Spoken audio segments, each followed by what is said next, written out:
Ongi etorri 51. Ostadarmendi taldearen asteara.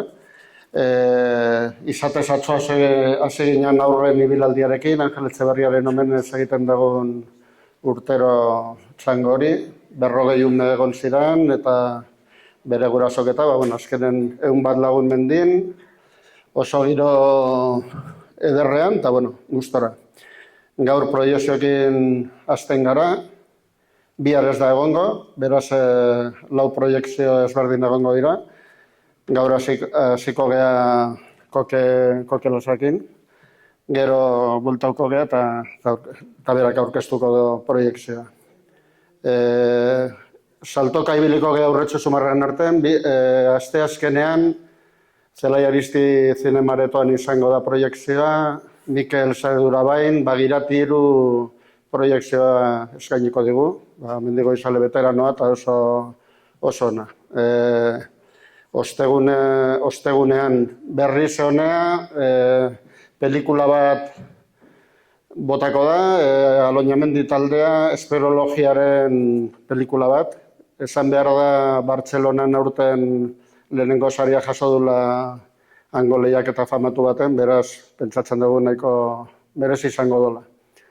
Eta ostiralean Zumarrako kulturetxean, beko solairuan, Juan Mari Gabilondok botako digu berriz Euskal Herriko mendiak, 41. aldiz, urtez urte fallau gabe.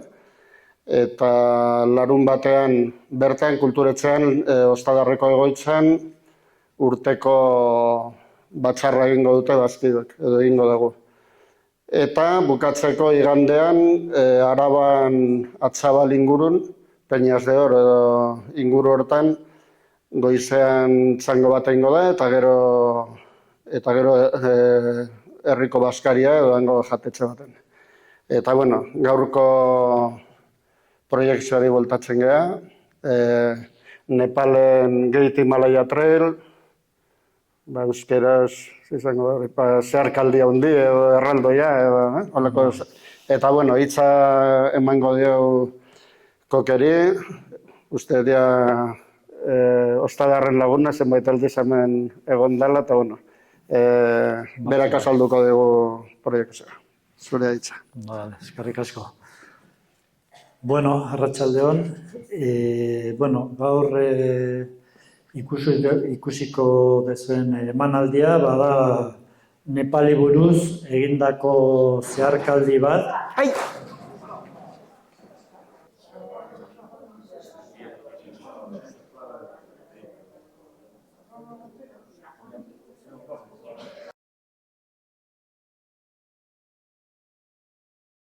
Orduan, esaten nahi ginen, zeharkaldie ekialden hasi, hor Sikineko mugan, Sikin Nepal mugan, eta bukatu han Tibet Nepal mugan. Guztira 1500 pasatxo kilometro. Hasi nun 2020an, pandemia urtean, eta, gelditu ninduten, eren bat eginda gero, eta, bueltau behar izan non, eta aurreko urten, bukaera eman nion ibilaldiari, utzitako lekuan jarraituz. Guztira, 77 egun, eta, orain, momentu honetan, orain gutxi, jarri dute derrigorrezkoa dela gidaria eramatea. Nik hartu non gidaria, ez bidea erakusteko, zan nunbaitean kontrolen baten gelditu ezkeo, ez esateko, nun dauzu ere gidaria, ez daukazu, fuera. Orduan, arrisku hori ez duen hartu nahi, eta gidaria, zan gehiago, esateko infrastruktura jateko lekuren bat topatzeko, edo lo lekuak edo bilatzeko edo olako zerbaitetarako zen. Gidaria azken baten zenbat lekutan egon gabe zeon, guztira 3 gidari desberdin erabili ditut, bat pandemia garaien berarekin asmoan eukena dana egiteko, gero kontaktatu non berarekin, baino bia beste lan bat bilatuta zeukela eta etzola nahi, etorri. Orduan gero beste bikin osatu dut ibilaldia.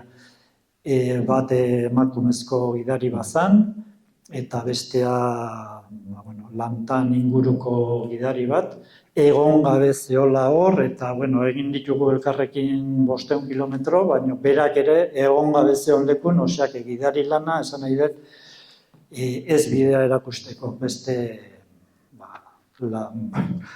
laguna bezala. Ze gehiago.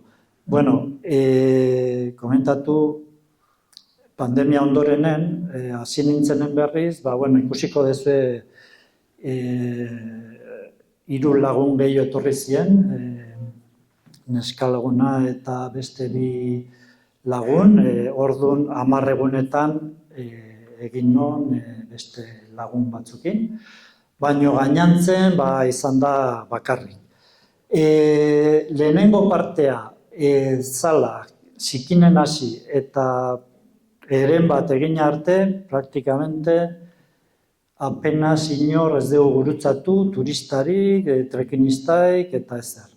Erdibiden lantan, elanbun, ia bertako jende asko eta ia trekinista batzuk, Manaslu eta Annapurnan ere bai, hor ikusiko duzu, hilarak, jende hilarak igotzen Annapurna ingurun edo Manaslun ere, eta ondorenen berriz beste eren bat inor gabe, praktikamente inorrez.